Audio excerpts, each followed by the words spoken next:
урматтуу Акылбек Усидбекович.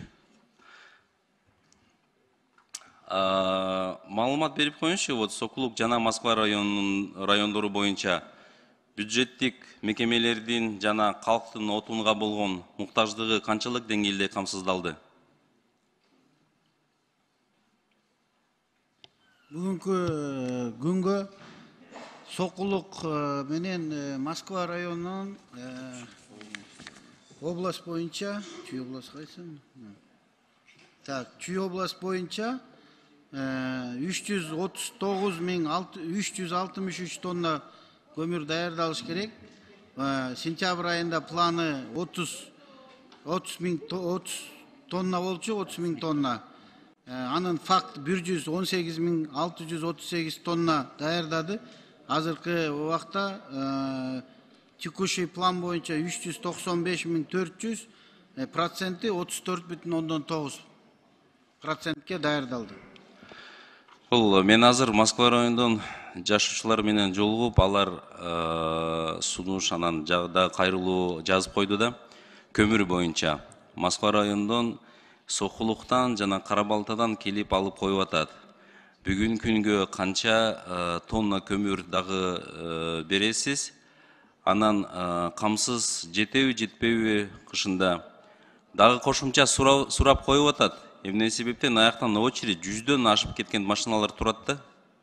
Каяктан алып келип атат көмүрчү? Москва районуна, Сокулук районуна Кара Кече келет, анан Казакстандын көмүрү келет. Аяктан мүмкүнчүлүк барбы? Дагы кошумча кошуп берсек. Биз эми элди андай жетишпегенге чейин калтырбайбыз да, эл канча көмүр алса ошончо камсыз кылабыз. Азыр очередь, мен азыр келдим да Москва районунданчы. 150 машина очередде турат. Кайсы базада, именно кайсы жерде ушул очередь болуп атат? Мен сизге маалымат берип коем, точно тактап айтып коем да сизге. Анан өткөн жылы Москва жана Сокулук райондорунда электр тарамагынан реконструкциялоого жана жаңысын салууга канча каражат сарпталган? Барлы бирип быйылкы жылы 805 миллион сом каралган. 500 миллион сом? 805 миллион сом каралган. Бул Чүй областындабы же? Республика боюнча. Именно Москва жана Сокулук районучу? Az 1 minut.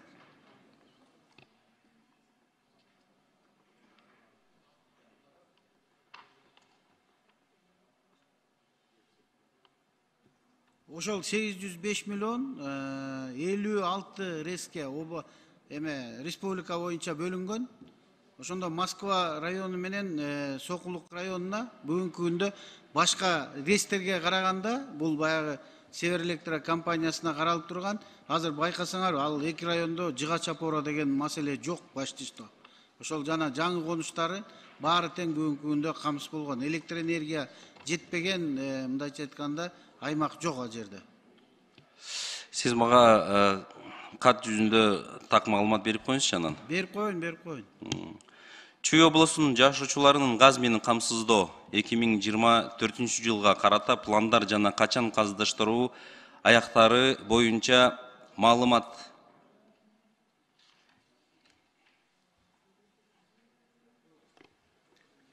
Газдаштыруу боюнча? Газификация боюнча.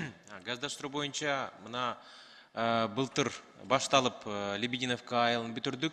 Азыркы убакытта быйыл Новопавловка жана Селекция деген айылдарда газдаштыруу өткөрүлүп атат. Эмки жылдарга, 3 жылдык жылдарга дагы Военно Антоновка жана Новопокровка деген айылдар проекттин долбоорун жасоосу да киргизилип атат. Ошо келе жаткан, мен айтып кеткендей, жанагы жол карта боюнча Бишкек өрөөнүндөгү жаңы коңуштар жана калктуу пункттар газдаштыруу бүтөт деп биз өзүбүз тилектешпиз. Жайылчы отдельно. Панфиловский район дагы айтып коюңузчу. Панфиловский районго дагы барат, бирок аны келе жаткан 2-3 жылдын ичинде жетишпей калабыз деген мен деп айта алам. Анткени эми бул жерде техникалык ирет деген маселелер бар, экономикалык расчет дегендер маселелер бар. Ошон үчүн ошолордун баарын эске алып, биз өзүбүздүн планыбызды түзүп келатабыз. Магачи Александровка аймагынан кайрылуу келип түшкөн жительдерден. Алар именно газификациялоого, камсыз кылууга сурап койду да. Анан сиз менен сүйлөшүп, адистерди жөнөтүп коюп, центральный трасса өзүнүн каражат менен тартып коюш керек. Ошону хотя бы жарымыстан кылып койсо жардам бере аласызбы? Буну эми бул жеке маселени мен сиз менен отдельно сүйлөшүп алалы.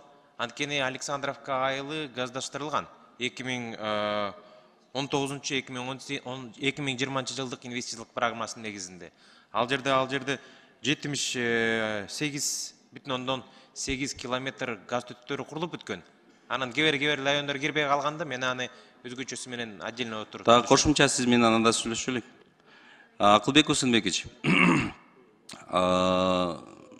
Александровка айыл аймагынан Крупский айылы бар да.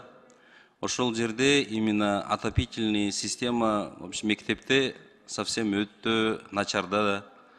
Ошону быйыл аракет кылып коюңузчу бүтүп берсин да. Анан бала бакча жөнүндө сизге дагы кайрылганмын. Бакдыргеш сизге дагы айткан, ошо бала бакчанын дагы титулун чизмеге кирип аракет кылып коюңуз суранычта. Рахмат.